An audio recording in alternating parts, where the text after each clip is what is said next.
Okay, it has been a struggle this morning. I have run into obstacles, but I am here now.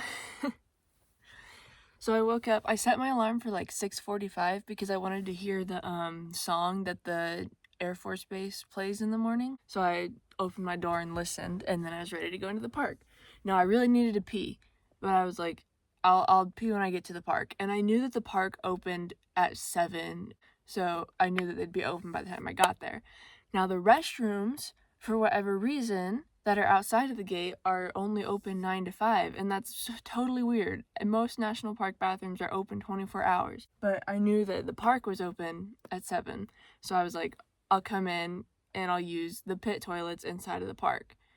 So I get here at like 7:15, and the gates are closed for missile testing. So me and several other cars are like stuck in the visitor center lot. We can't go into the park and use those bathrooms because the gates are closed for missile testing for an unknown amount of time.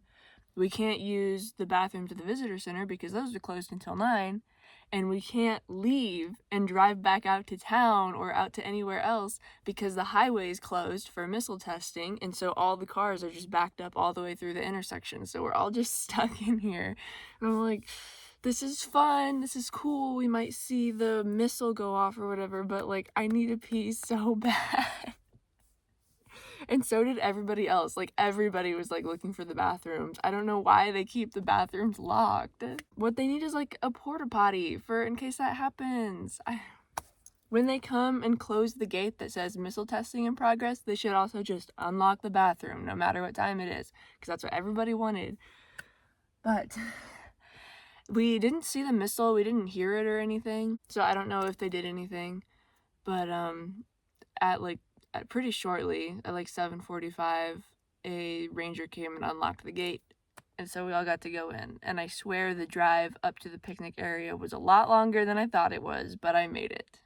So there's a trail here that is 5 miles, and my plan for the day was to hike that and to start early so I could do it before it got warm. Of course, the missile testing made me a little bit late, and I still have to eat breakfast, but it's not too late. It's 8 o'clock right now. Oh, I couldn't get water before hiking because the visitor center is only open at 9 and there's no water outside, and of course you can't even use the bathroom sinks because the bathrooms are locked. But I checked and I have enough water to get me through this hike, and then I'll go to the visitor center.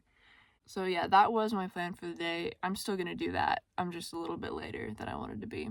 Of course, the one day that I get up and I get to the park at 7 is the day that it's closed for fucking missile testing. Breakfast is something that cannot be done quickly because I have to hydrate. I have to be hydrated and ready for my hike, but then I don't want to have to pee while I'm on that trail, so I have to, give it time to go through me.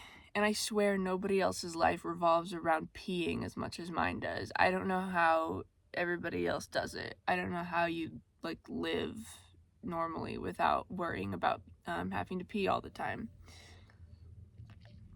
What people say to me sometimes is they're like, just hold it.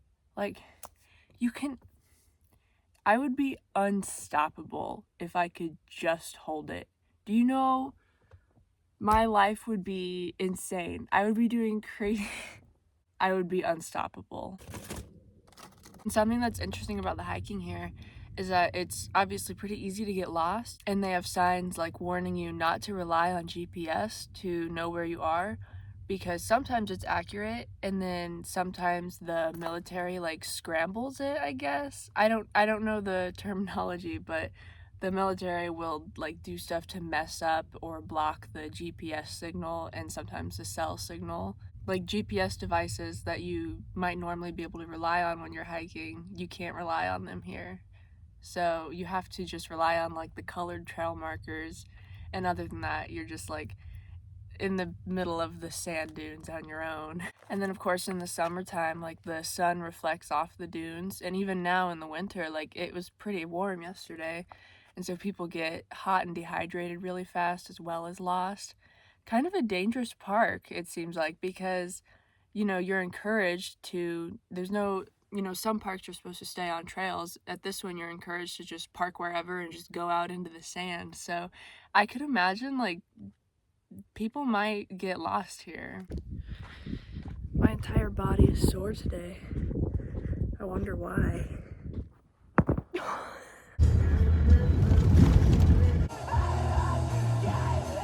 Let's go hike in some sand. I feel like I should be able to take my shoes off and just hike barefoot. I don't see why I couldn't, but it seems wrong to not bring shoes. So I'm gonna wear my shoes, but hopefully I can take them off and put them in my bag.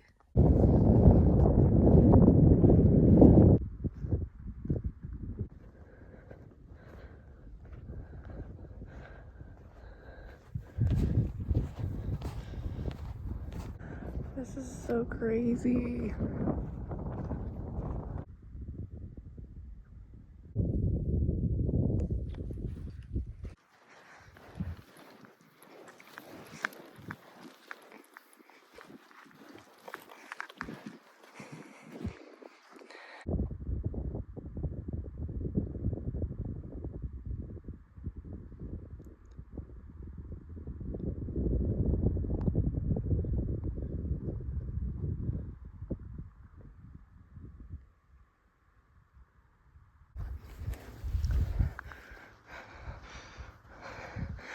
I don't know if you can see how steep this is.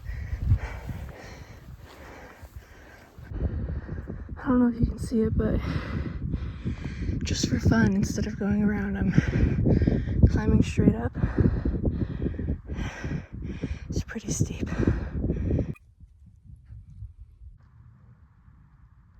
You know, I'm just now realizing that I didn't put sunscreen on my feet. And I've had my bare toes to the sun this whole time. That could be bad. But I'll cross that bridge when I get to it.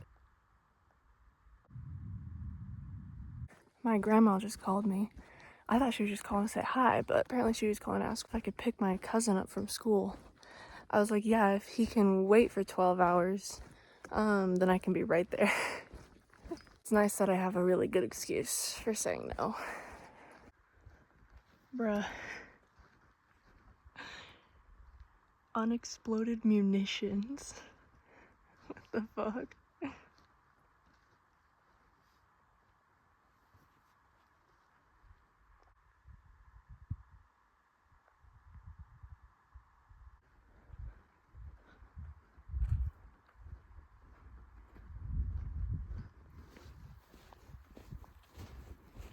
I think this area is like basically the same stuff as if you go to the Great Salt Lake and walk on like the dry lake bed there. This seems exactly the same. So I ended up not starting the trail until almost 11 o'clock because I figured, you know, why bother going so early? I'm just gonna be freezing cold. And then by the time I actually got started, it was already warm. I never even wore my jacket at all. And now, of course, it's hot. I know you shouldn't put your feet on the internet, but I don't know how else to convey this experience. It's very clear that I'm the third person to hike this trail today because the whole way there's been the guy with the dog and then the other person going the same direction as me.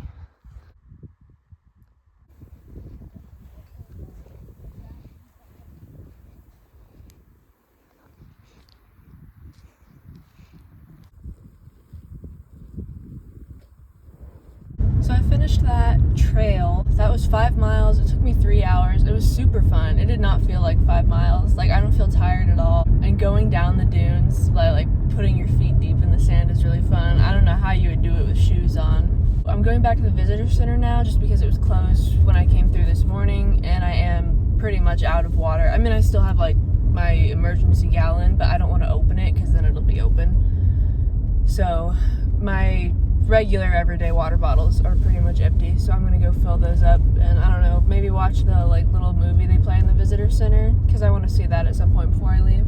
Tonight I'm thinking about doing the sunset walk, which is a ranger-led walk from 5 p.m. to 6 p.m. So at 6 it's like not quite dark, but it's pretty dark. I would need to go straight to my campsite or else just be getting there after dark, which I feel like I could do. Like, it's not that big of a deal.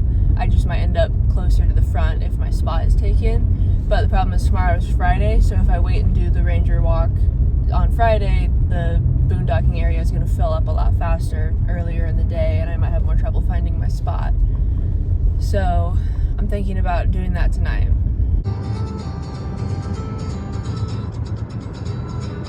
Everything that lives within its boundaries.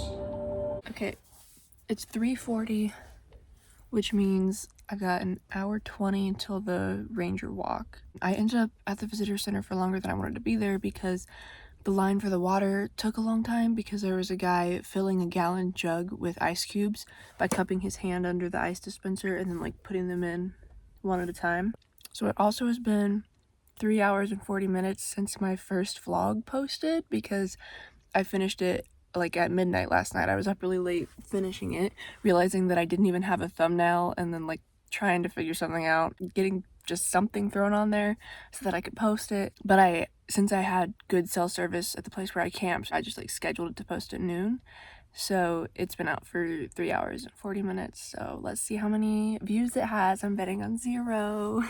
Okay, I'm at 0 views and 0 impressions, which is not surprising. It's still like exciting and embarrassing to know that that is out there now.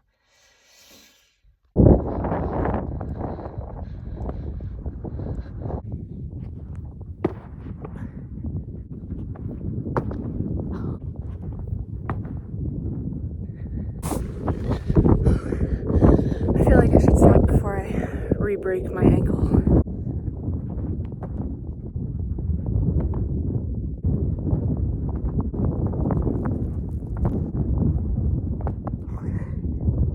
Update. I tried to drive to the sunset stroll and it's not where it is on the map. Like where it's marked on the map, there's just nothing. And it was marked like way down near the entrance, so I like drove all the way down. And then I was like, I know I saw it before, so I drove all the way back up to like where I had been, and I found where it's supposed to be, and I was only there 1 minute late. And there was a sign up saying it was canceled. So I'm just gonna watch the sunset from on top of a dune, I guess.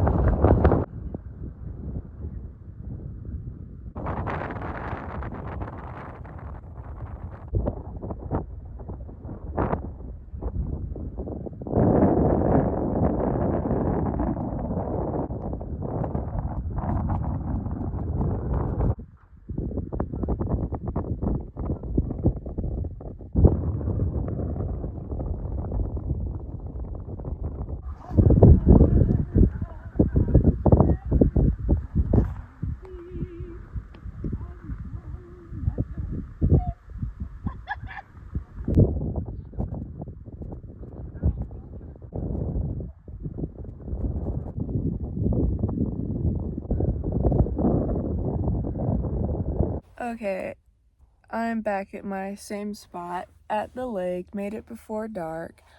I did stay and watch like some of the sunset. The dunes look really cool when the sun goes down. Like they look like, the only way to describe it is like soft, like they kind of blend in with the sky more softly instead of like, you know, the harsh contrast against the blue sky.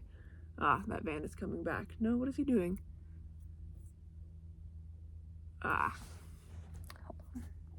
So I stayed and I watched part of the sunset, and then I left, and of course I was like one of the first cars to leave, but then everybody else started leaving behind me, so I had the whole train of cars behind me, you know. Whenever that happens, I go the speed limit or like 5 below, and I take the pullouts when I can to let them pass me. And whenever it happens, I'm always like, you know, guys, if a deer or something jumped out right now, then y'all would remember why it is that we drive the speed limit instead of just going as fast as we can all the time, even when the sun is setting. And then I swear to God, this like animal jumped out in front of me. I was at the front of the line, so it jumped out right in front of me, and luckily the person behind me wasn't too close behind me, you know. And I mean, it wasn't too close of a call, but it's definitely closer than you want an animal to jump out in front of you. But I swear to you, I have never in my life even seen a picture of this type of animal. I had no idea that this was something that even existed. Like, in the US, like, it looked like some kind of African mammal. Like, something you would see in, like, a museum of African animals. I've never in my life seen this animal before. I do not know what it was. I got such a good look at it, and I swear I have no idea what the fuck kind of animal that was. They didn't have like, the museum didn't have like, I don't know, pictures of it or something as like, this is an animal that you might encounter here. No, I'm about to look it up right now, but I have no idea. It was huge, like the size of a horse, and it had like these massive long horns coming out behind it. It was crazy looking. It was super cool. I have no idea what the fuck jumped out in front of me. Some Dr. Seuss ass shit.